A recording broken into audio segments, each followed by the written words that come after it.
contrôle ce qui se passe au long d'une sous-suite qu'on choisisse. Bon, le n carré, c'est la sous-suite avec laquelle on a travaillé. Okay, et ensuite, on contrôle ce qui se passe c'est clair, je vois. Merci dans les gaps. Merci.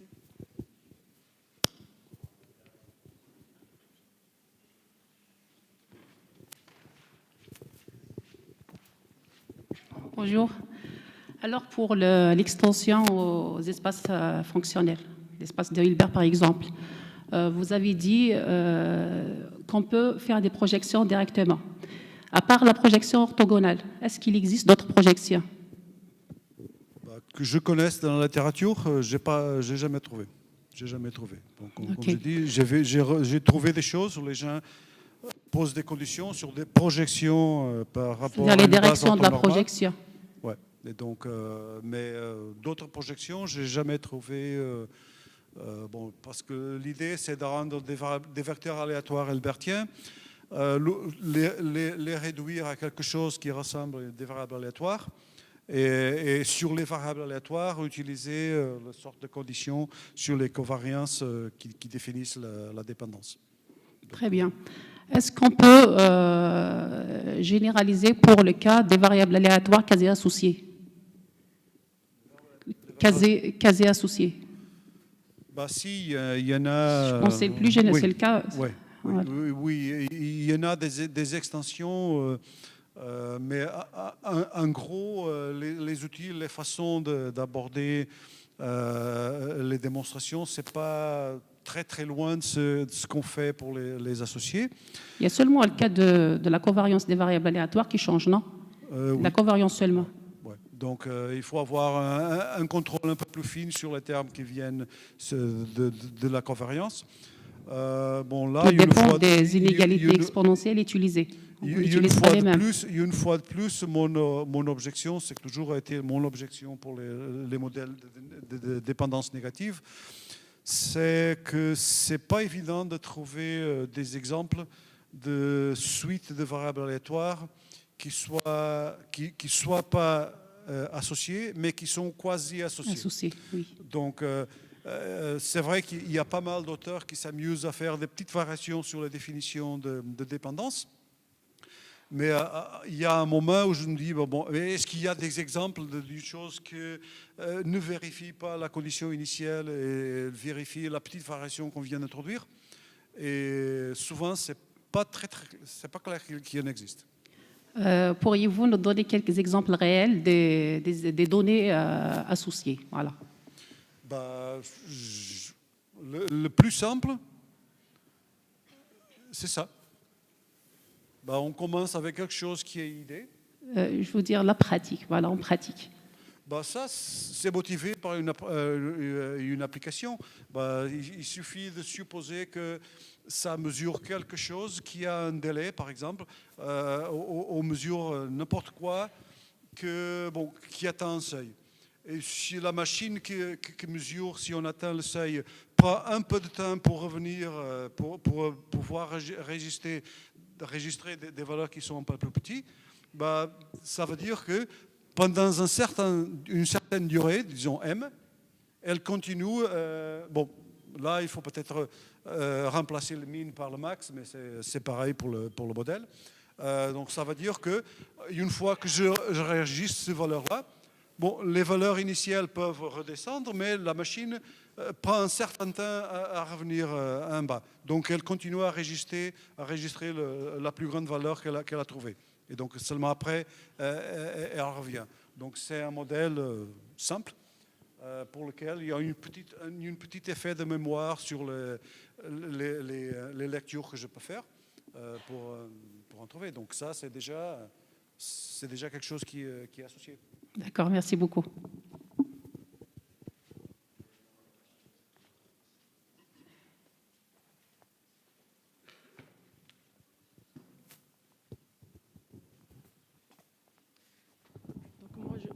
Moi, je ne fais pas de probastat. Je vais vous poser une question sur la mesure que vous avez utilisée. À un moment donné, vous dites qu'elle n'est pas absolument continue. Vous la partagez en deux, somme d'une mesure qui est absolument continue et une autre.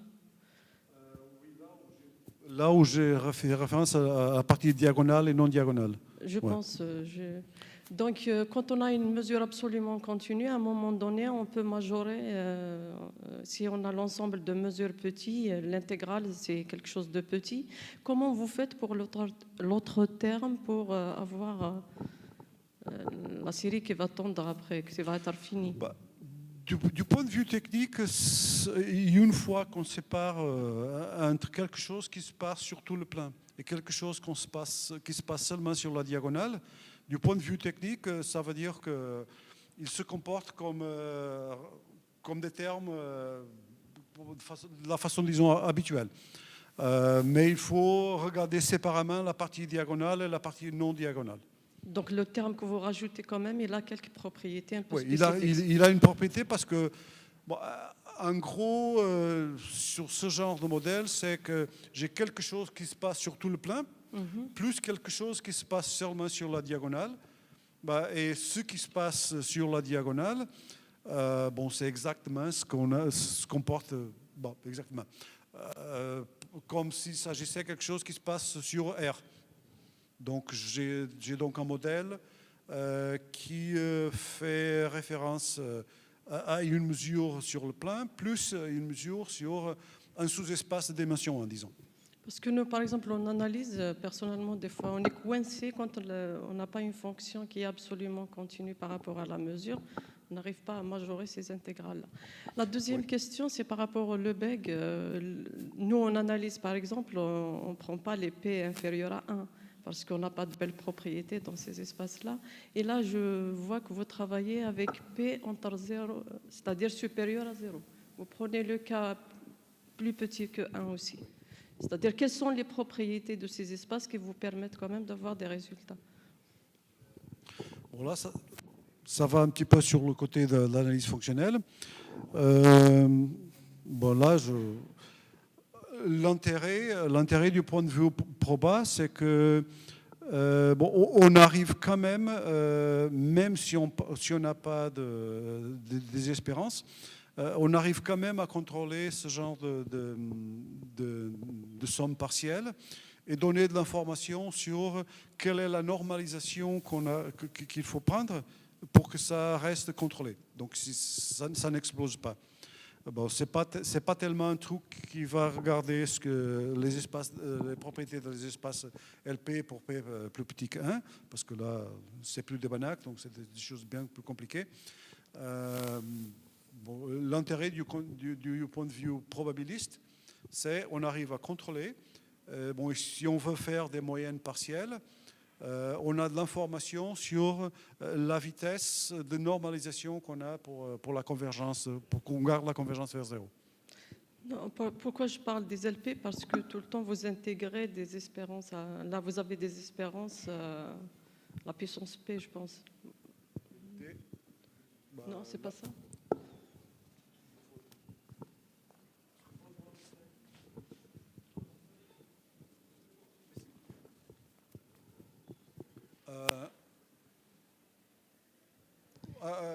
Vous avez une idée de... Là où il y a des intégrales, en fait, parce que l'espérance, on se retrouve avec une intégrale. Et j'ai remarqué... Là, il y a des espérances, c'est ce genre de conditions. Voilà. Là, par exemple, vous prenez votre P entre 1 et 2. J'ai pensé que ça a un lien avec... Oups.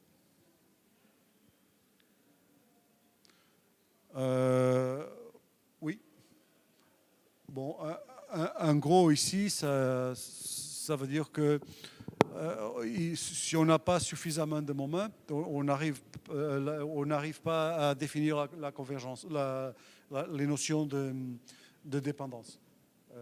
Parce que bon, l'association elle-même, en gros, les dépendances, soit positives, soit négatives, elles reposent sur l'existence d'un minimum de moments. Les résultats initiaux, donc quand j'ai fait référence à Marcinkiewicz-Zygmunt, là, il n'y a pas de dépendance, donc on n'a pas besoin de s'embêter avec des covariances, donc on peut être un peu moins exigeant du point de vue des moments, et on arrive à avoir même des résultats sans avoir des moments de premier ordre. D'accord, merci.